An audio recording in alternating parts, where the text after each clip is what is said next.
네, 감사합니다. 우리 옆에 계신 분들과 한번 인사하겠습니다. 행복한 주일입니다. 한번 인사하시죠.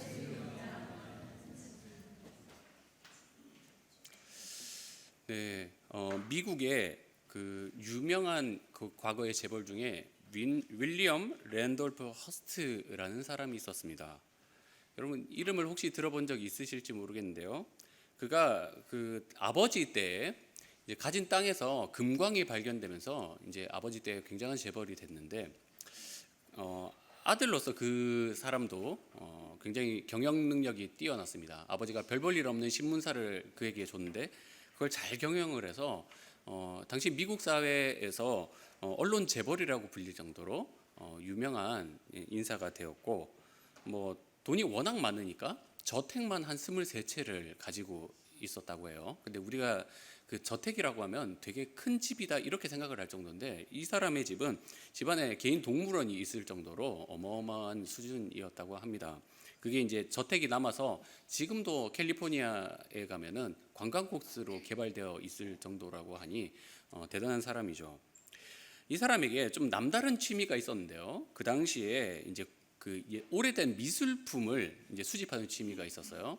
그래서 수많은 도자기 그리고 조각품들을 이제 미국은 역사가 짧으니까 유럽에서 많이 가지고 왔습니다. 그래서 이제 그 조각품을 저택을 치장하는 데 썼는데, 그 중에 이제 한 잡지에 소개된 도자기를 이제 자기가 보면서 거기에 완전히 마음을 빼앗긴 거예요. 내가 이 도자기는 꼭 사야 되겠다라고 생각이 들어서 이제 유럽에 건너갔는데 이게 행방이 묘연한 거예요. 그래서 허탕을 치고 돌아와서 이제 단서가 발견될 때마다 유럽에 몇 번이고 건너갔는데 몇 년이 지나도 이 도자기를 발견을 못해서 이제는 내가 못 사겠다, 포기해야 되겠다라고 마음을 먹었습니다.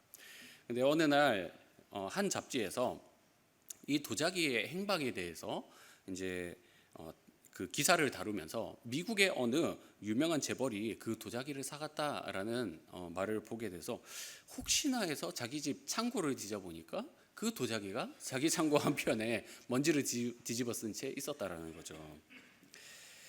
실제로 있었던 이 어이없는 일인데 참 안타깝게도 많은 그리스도인들이 이런 형태와 유사한 방식의 신앙생활을 하고 있다는 것이죠. 윌리엄 랜더프 허스트가 자기가 소유하고 있던 것이 무엇인지 모르고 살아갔던 것처럼 많은 그리스도인들이 자기가 받은 축복이 뭔지 알지 못한 채 살아가고 있습니다. 그래서 일생 동안 하나님께 내가 받은 은혜가 도대체 얼마나 큰 것인지, 또 그 은혜의 실체가 무엇인지를 제대로 알지 못한 채 엉뚱한 곳에서 무언가를 갈구하면서 살아가고 있다는 것이죠. 세상에서 만족을 구하거나 이미 받은 은혜임에도 불구하고 하나님께 은혜를 달라고 간구하는 형태로 살아갈 수 있다는 것이죠. 여러분이 만약에 하나님의 입장이라면 어떨 것 같습니까? 답답하지 않겠어요? 이미 시작할 때부터 주고 시작한 것인데 그것을 찾지 못해서 쓰지 못하는, 그러다가 어려움을 당하는 신앙이라는 것이죠. 안타깝지만 우리의 모습 속에 신앙이 굉장히 추상화되어 있다라는 거예요. 신앙이 머리에 또는 개념으로는 살아있지만 그것이 삶의 실제화되지 않았다는 것이죠. 우리가 하나님 살아계신 거 알고 예수님이 나를 위해 돌아가신 거 알고 믿음 가지면 세상의 유혹 이길 수 있다는 거 압니다. 근데 그래서 뭐냐는 거예요. 그래서 나는 어떻게 살아야 되고 지금 답답한 내 삶은 어떻게 바뀌어야 되는가, 그걸 잘 모른다는 거예요. 신앙이 머리에서는 이렇게 둥둥 떠다니는데 이게 그 삶으로까지 잘 내려오지 않는다는 것이죠. 여러분, 이 신앙의 추상화가 진행이 되면 어떤 문제가 일어나는지 아십니까? 평탄할 땐 별로 문제 없습니다. 삶은 삶대로 잘 되고, 그리고 신앙은 신앙대로 이제 배움을 가지다가 이제 난관에 부닥치는 것은 시련을 만날 때죠. 어떻게 해야 될지 모르는 거예요. 머리로는 알겠는데 삶이 그걸 따라오지 못하니까, 머리로는 하나님 믿으면 이 길이란 거 아는데 자꾸 불평이 나오는 거예요. 자꾸 부정적인 생각이 나오고 이걸 이겨내지 못하는 거예요. 시련을 견딜 만한 능력을 갖추지 못한 것이죠. 하나님께서 이미 그것을 주셨는데도 불구하고 말이죠. 에베소서를 쓴 바울도 이 사실을 알았습니다. 그래서 이미 에베소 성도들에게 이제 3년 동안 그들을 가르쳤지만 알고 있었어요. 그 당시에 그리스 철학이 그들의 사상을 지배하고 있었다는 것이죠. 여러분, 그리스 철학이 당시에 형이상학적 사고를 이제 많이 유행을 시키고 있었어요. 그래서 머릿속으로 아는 것과 삶과의 굉장한 괴리감을 이제 형성시키고 있었던 것이죠. 근데 그런 에베소 성도들에게 바울이 감옥에 갇혔다는 소식이 들렸습니다. 자기 목회자가 이제 고난당하고 이제 추락해 있다라는 것을 알게 되자 어떻게 되는 거예요? 에베소 교회에 이제 교회가 무너진 소리가 나는 거예요. 유대인 계열 성도와 헬라인 성도들이 간에 다툼이 생기고 가정들마다 불화가 있고 또 영적인 분별력이 사라져서 난잡하게 행하고 있다는 거예요. 그래서 감옥에 갇힌 바울이 편지를 씁니다. 그게 바로 이제 에베소서죠. 교회는 주님의 것이고 너희는 빛의 자녀인데 너희가 이미 받은 축복을 깨달아 알기를 원한다라는 주제를 가지고 편지를 쓴 것이죠. 여러분, 오늘 우리가 에베소서의 한 구절을 다루겠지만 이 말씀은 오늘날 우리의 삶에도 분명하게 들려지는 메시지입니다. 시련을 맞이한 우리에게 과연 소망은 어디에 있는가? 우리는 무엇을 붙잡아야 되는가? 말씀을 통해서 답을 얻고 신앙을 실체화시키는 저와 여러분이 되기를 간절히 소망합니다. 여러분, 오늘 읽은 이 에베소서 1장 15절에서 23절의 말씀은 기도죠. 에베소서에서는 3번의 기도가 나오는데요. 오늘 본문이 첫 번째 깨달음을 위한 기도이고요. 3장 말미에 보면은 성숙을 위한 기도가 나오고요. 그리고 6장에서는 승리를 위한 기도가 나옵니다. 오늘 본문이 무슨 기도라고요? 깨달음을 위한 기도. 깨달아야 된다는 거예요. 문맥을 보시면 1장 3절에서 14절까지는 찬송이 나옵니다. 그 바울이 어떤 내용으로 찬송을 드립니까? 일명 이 파트를 축복송이라고 하죠. 하나님께서 우리에게 얼마나 큰 축복을 주셨는지 모르겠다. 우리가 감사하고 또 찬양하자. 이게 주된 내용이에요. 근데 여러분 신약 성경에 헬라어로 기록되어 있잖아요. 헬라어를 읽어 보시면 한글 성경하고 문장의 길이가 다릅니다. 수식어가 많이 있고 문장이 길어요. 그래서 그 인사말이 처음에 1, 2절에 나오고 난 다음에 3절에서부터 그 14절의 찬송이 한 문장입니다. 한 문장으로 찬송이 이루어져 있고 15절에서 23절의 기도도 한 문장이에요. 그래서 지금 그 인사말을 포함해서 몇 마디 한 거예요? 3마디밖에 안 한 거예요. 딱 이제 그 바울이 인사하자마자 찬송하고 그리고 바로 기도하는 거예요. 그러니까 이 감옥 중에 있으면서 바울의 마음이 어떻다는 거예요? 그만큼 그 마음속에 찬송과 기도가 가득했다라는 것이죠. 그래서 인사를 하자마자 하나님께서 그 에베소 성도에게 베풀어 주신 축복에 대해서 감사하고 또 그들을 위해서 기도하는 거예요. 여러분, 우리가 이 대목을 보면서 깨달아야 되는 게 뭐냐면 그 감옥에 있는 사람이 이럴 수 있냐는 거예요. 감옥에서 억울하게 지금 몇 년째 소위 썩고 있는 이 사람이 하나님께 감사와 찬송이 이렇게 흘러나올 수 있냐는 거예요. 여러분, 우리는 자유롭게 살고 있지 않습니까? 자유롭게 살고 있는 우리의 마음에는 왜 이렇게 바울처럼 감사와 찬송이 넘치지 않고 맨날 한탄하고 맨날 살기 너무 힘들다라는 불평이 나올까요? 이유가 뭡니까? 몸은 감옥에 있는 사람이 몸이 감옥에 있다고 해도 마음이 자유로운 사람이 있고 몸이 자유로워도 마음이 감옥에 있는 사람이 있다는 거예요. 마음의 감옥에 갇혀 있으면 맨날 부정적인 말과 맨날 삶이 암울하고 절망적인 삶을 살게 되는 것이죠. 여러분, 마음의 감옥에 갇히지 않기를 소망합니다. 남미의 그 넬슨 만델라 유명한 인권 운동가죠. 이 사람이 민주화 운동하다가 감옥에 이제 종신형 선고받고 들어갔는데 27년 만에 석방이 됐습니다. 이 사람 나올 때 이제 TV에서 생중계를 해주는 거예요. 근데 사람들이 예상하기로는 27년 동안 감옥에 있는 사람이 얼마나 몰골이 초췌할까 이렇게 걱정을 했는데 막상 나와 보니까 너무 건강하고 너무 만면에 미소를 띈 사람이 나오는 거예요. 여러분 왜 그렇습니까? 옥살이를 분노 가운데 한 것이 아니라 용서하고 또 장래에 대한 소망을 가진 사람이 가지면서 견뎌낸 것이죠. 바울도 마찬가지예요. 옥살이를 하는 그가 자유로웠던 그 에베소 성도들에게 오히려 소망을 전하는 자리로 가는 거죠. 여러분 우리가 마음이 갇히지 않고 정말 자유롭게 되기를 소망합니다. 자, 내용 자세히 살펴보겠습니다. 먼저 15절 16절 읽습니다. 시작.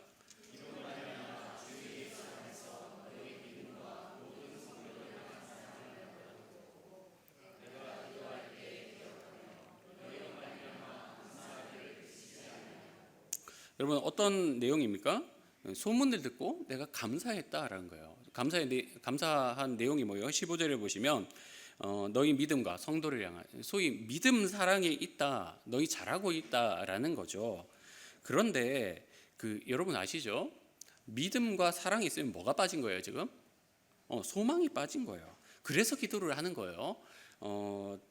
이제 우리가 종종 착각할 때가 있습니다. 뭐 우리가 믿음만 좋으면 되는 거 아니냐, 또는 사랑만 많으면 좋은 거 아니냐. 물론 좋죠. 좋지만 만약에 믿음은 좋은데 사랑이 마르면 어떻게 되는 겁니까? 독불장군이 되는 거예요. 사랑은 있는데 소망이 없으면은 어떻게 됩니까? 이 장래가 없는 거예요. 그래서 어려움이 닥쳐오면은 그걸 견딜 힘이 없는 거죠. 그래서 이 성경에서는 이 세 가지를 항상 갖추고 있어라라고 말씀하시는 거죠. 균형이 필요한 거죠. 그렇다면 소망을 가진 성도로 살려면 무엇이 필요하냐? 17절 읽습니다. 17절 시작.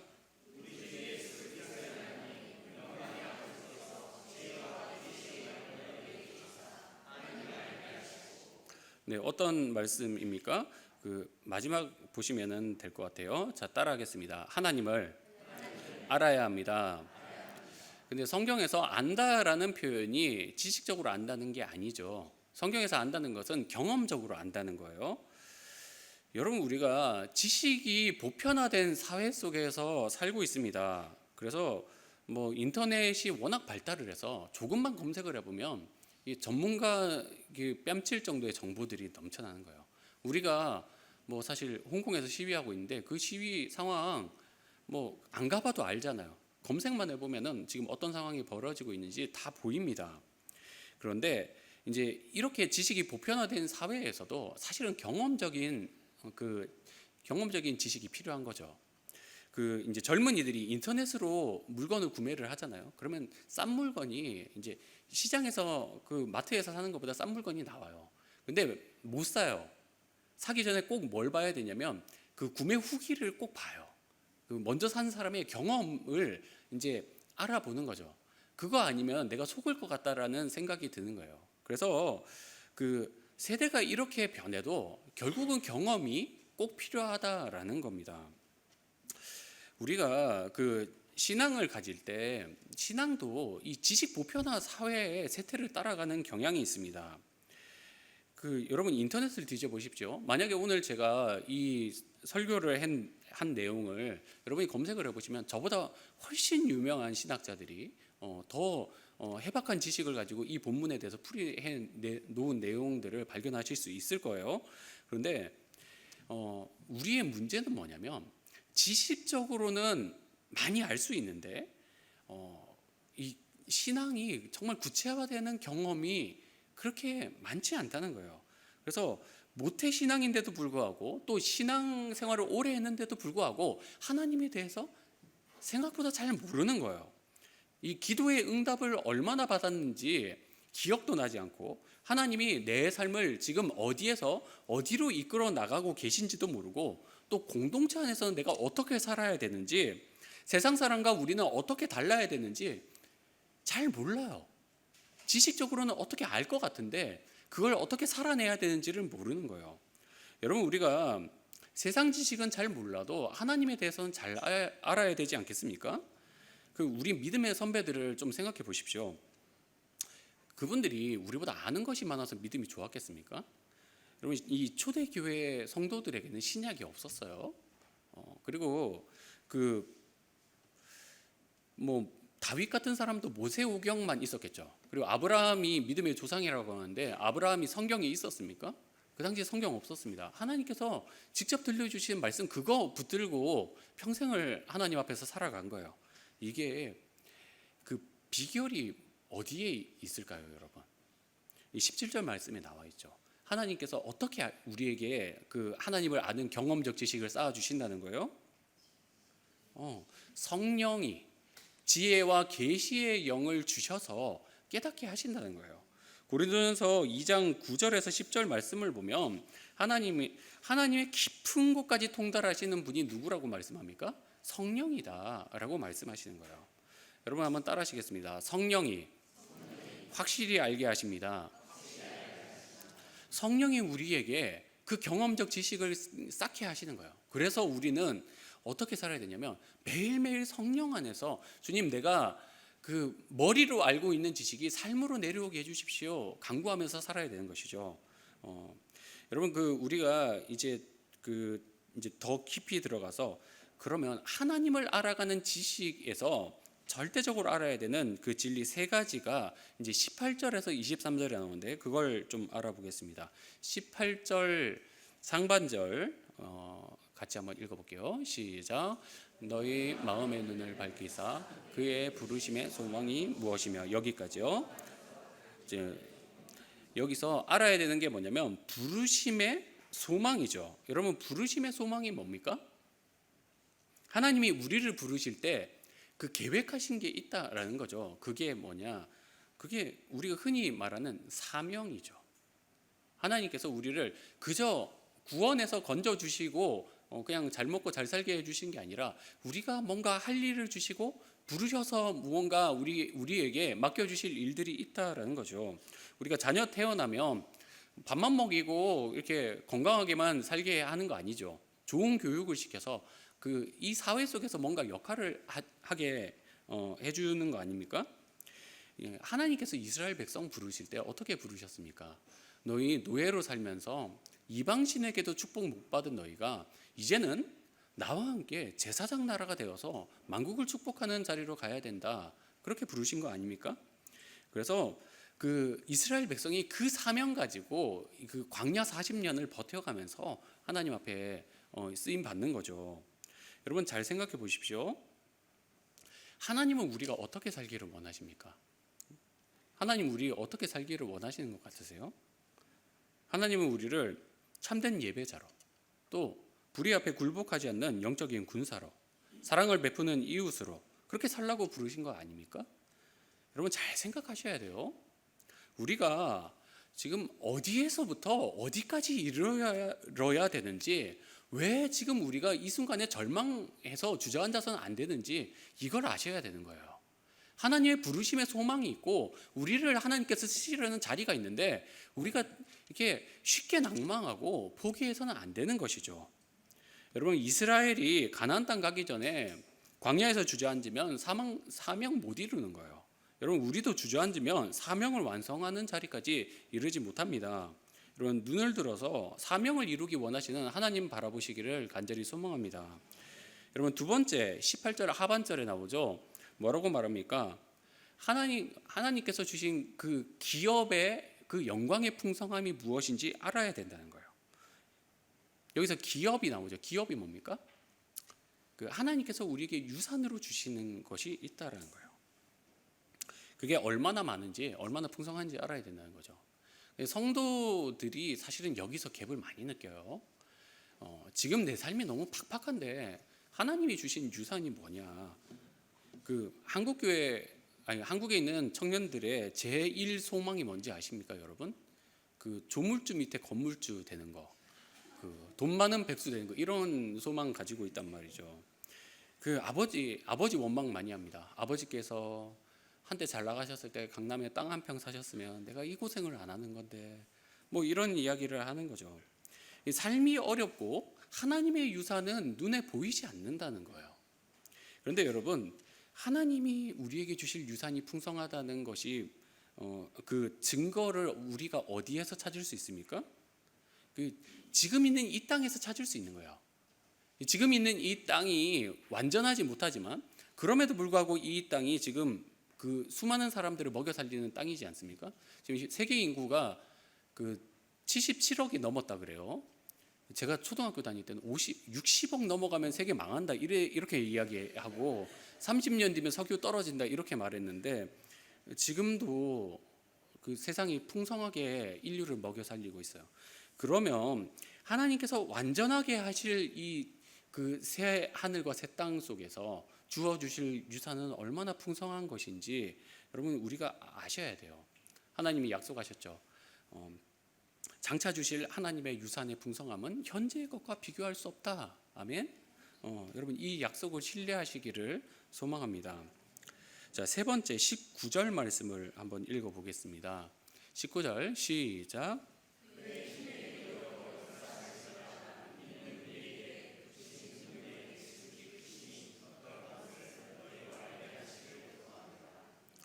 네, 여러분 이 말씀이 어떤 말씀입니까? 그 무엇을 알라는 거예요? 그 하나님의 능력이 얼마나 큰지를 알아야 된다라고 말하는 거죠. 그 이제 하나님의 능력에 대해서 바울이 이제 20절부터 22절까지 이제 자세하게 구체적으로 설명해 주고 있어요. 예수님께 임한 하나님의 능력이 어떠한지. 그러면은 그 20절로 한번 가보겠습니다. 20절에 보시면 어떻게 말씀해요? 상반절에 보시면 그의 능력이 그리스도 안에서 역사하사 죽은 자들 가운데서 다시 살리시고 라고 말씀하죠. 그 하나님의 능력이 어떤 일을 만들어내셨다는 거예요? 자, 따라합니다. 죽음을 이기셨습니다. 이게 부활이죠. 그 예수님의 부활, 여러분 이게 무슨 의미인지 아시겠습니까?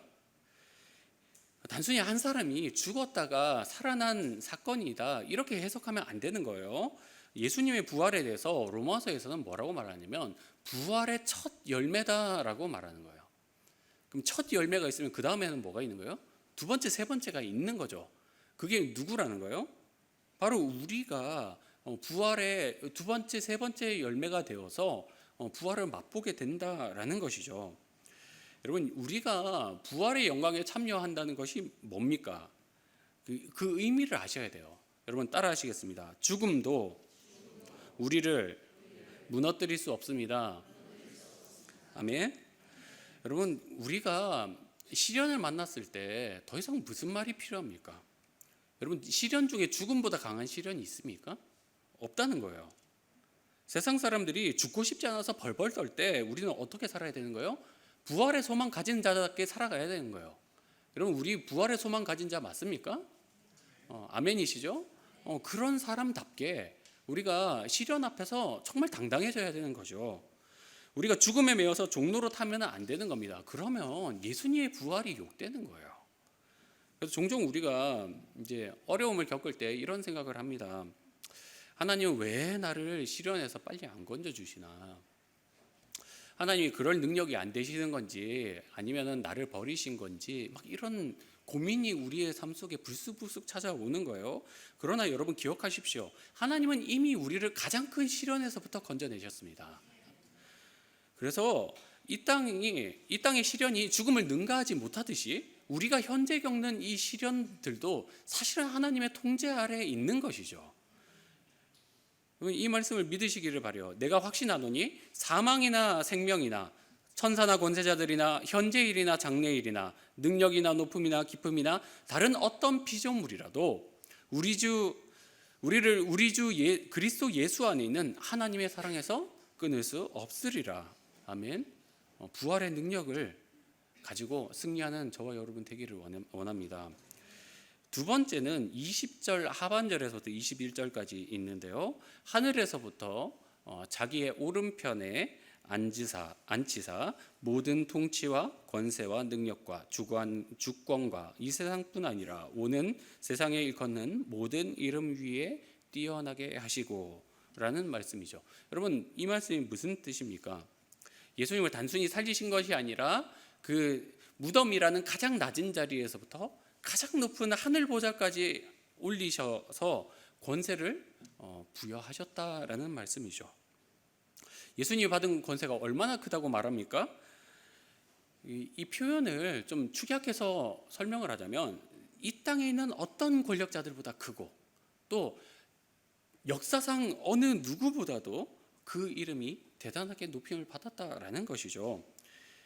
여러분, 우리에게 주신 하나님의 약속을 기억하시기를 바라요. 로마서 5장에서도 그렇고 디모데후서에서도 그렇고 요한계시록에서도 그 믿음을 끝까지 지킨 성도들에게 약속하신 하나님의 주신 약속이 뭐냐면 너희가 예수 그리스도와 함께 왕노릇하리라라고 말씀하신 거예요.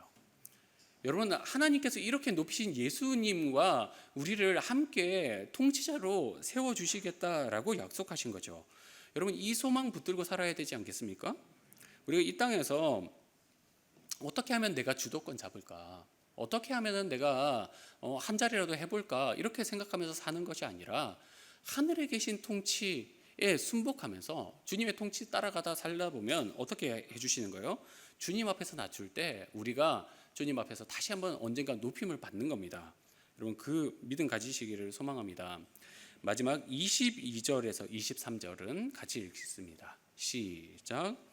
또 만물을 그의 발 아래 복종하게 하시고 그를 만물 위에 교회의 머리로 삼으셨느니라. 교회는 그의 몸이니 만물 안에서 만물을 충만하게 하시는 이의 충만함이라. 말씀을 보시면 하나님께서 예수님을 가장 뛰어난 권세자로 삼으셨을 뿐만 아니라 어떻게 하셨다는 거예요? 교회의 머리로 삼으셨다라는 거죠. 흔히 이제 이렇게 생각하시면 됩니다. 가장 뛰어난 통치자가 우리의 통치자가 되어 주셨다라는 것이죠.